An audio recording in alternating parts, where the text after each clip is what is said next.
How's it, everyone? I'm joined just by Shakes today. Well, I'm not usually joined. I'm usually one of the people joining, but unfortunately, the money man isn't here. So I've got Shakes here with me to just run through this weekend's Premier League games. How you doing, Shakes?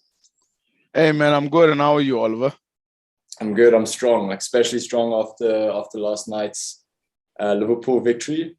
Yeah, I think good measure of just where Liverpool's at the moment, as well as a reflection of where Leeds is at. So it's kind of a Premier League fixture that actually did Mm, justice to the two sides' forms for once, which often mm. doesn't happen in the Premier League. You get off form side knocking over in form. So it was great to watch.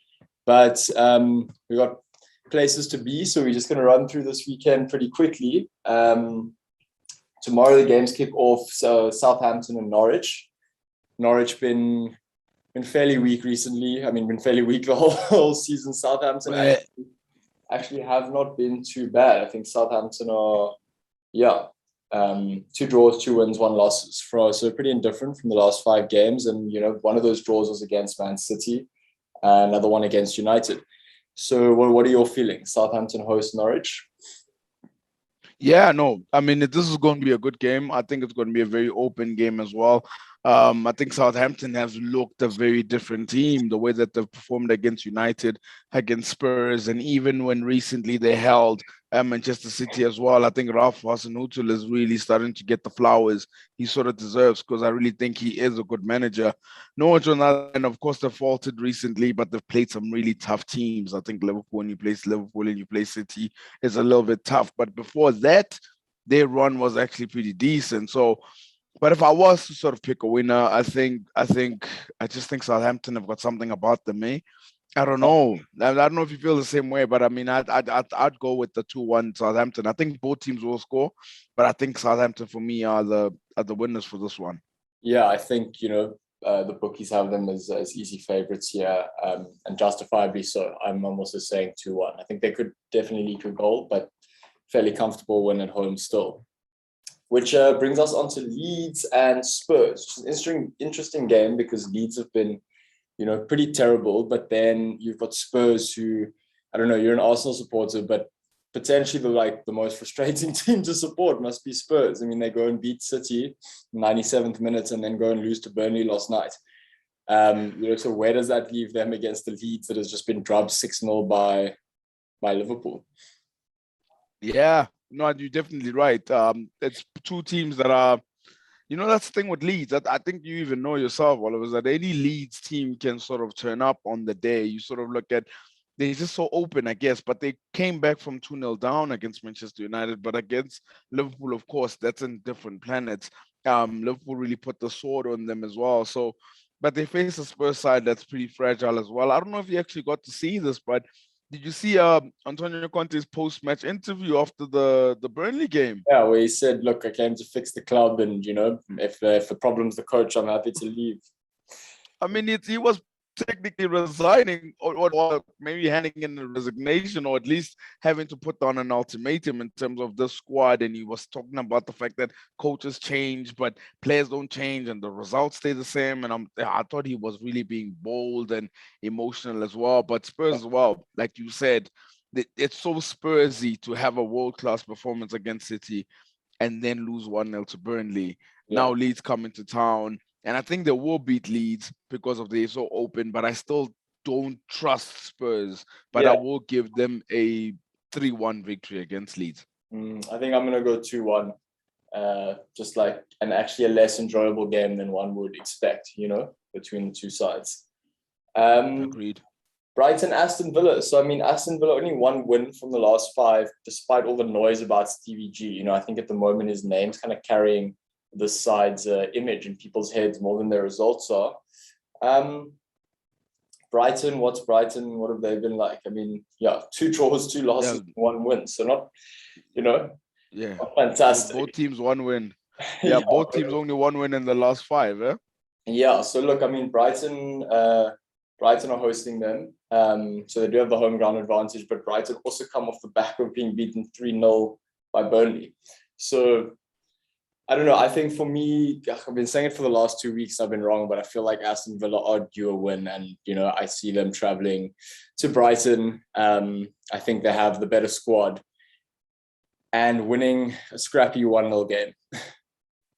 Yeah, I think you're definitely right. Both teams that come off 2 losses within a row, and it's also interesting because I think the fact that both teams need the win as well. They both of them need the win. So someone has to get the points, and I think they will be playing for it. But it's just been, you sort of ask your questions about Steven Gerrard in terms of, was the honeymoon phase over? Because he did speak about having to be beaten, and in the manner that they're being beaten in as well. I actually will go with I think it's a 1-1 for me, this one. 1-1. Yeah, could very much be a possibility. Yeah. Yo, and then speaking of 1-1s, we've got Burnley up next against Crystal Palace. And I was very surprised that Burnley didn't hit another 1-1 last night with Spurs, because they seem to be the king of holding teams to those results. Great win for Crystal Palace last night. I mean, it was Watford, but they still, pumped them pretty solidly. Zaha scoring 2 goals. They're now playing at home against Burnley. Do Burnley travel as well as their host teams? Not really. So, I mean, do you think at 1.92 odds, I mean, does that seem like an obvious bet for you to take Crystal Palace at home? Yeah, no, it's very interesting. I think Crystal Palace as well. That's the thing. I mean, they hadn't won for 2020. That was their first win as well against their former manager in Roy Hodgson. But the way they just put Watford to the sword, it was really incredible in the sense that they did that. I mean, to score 4 goals against Roy Hodgson's side, who's been very stubborn as well since he's come in. But they faced Burnley, and I have to admit, I watched them against Spurs last night. I watched Burnley as well, even when they played against the likes of Manchester United as well, and even Liverpool, you would say they've really, really, really, really improved. That I think improved defensively as well. They've become that Sean Dyche team that people know them to be, very hard to open. And I also do think that I'm actually going to go with the surprise. I think Burnley wins this one as well. Really? I think they win it 1-0. Yeah. Okay, I'm going to go with a 1-1 draw. Oh, nice. Nice. United Watford. United favourites at 1.34 at home against Watford, but I mean, they should beat Watford. They should beat Watford at home. Drew to Atletico last night. After being 1-0 down for a large majority of the game. But yeah, it's United. Somehow they're hanging up there in that top 4, even though they've just had a season that's been incredibly underwhelming. But I suppose there shouldn't be too much to read into this. A very poor Watford side travelling to Old Trafford. I think a comfortable 2-0 win for United. Okay, and I think you said 2-0, right? Yeah, I think I can see also that happening as well. I think with Manchester United, that's the thing against Atletico Madrid. I think they were very lucky to go into halftime 1-0. I must admit, I think Atletico missed some very good chances as well. I think Griezmann hit the post as well, but they somehow have a luck about United. I mean, would you believe me if I told you in the last 5 they're unbeaten? And you just think like the performances are not convincing, So I think you're right. I think it's going to be one of those. I don't think they want to perform like great, but they will get a 2-0 as well. Like maybe an early goal, late goal kind of thing. With a lot of in between. Next one, interesting one. Everton playing City. Obviously, as a Liverpool fan, every game that has the potential of being a banana peel now for City, I'm sort of looking at and, hoping that it is. Funny enough, Everton have the same 10-1 odds against City that Spurs do. I don't know if that's really a fair reflection. I think Spurs were more likely to beat them, but do you see them traveling to Everton and just pumping them off the back of losing against Spurs, or do you see it potentially being them dropping points in a draw or something like that?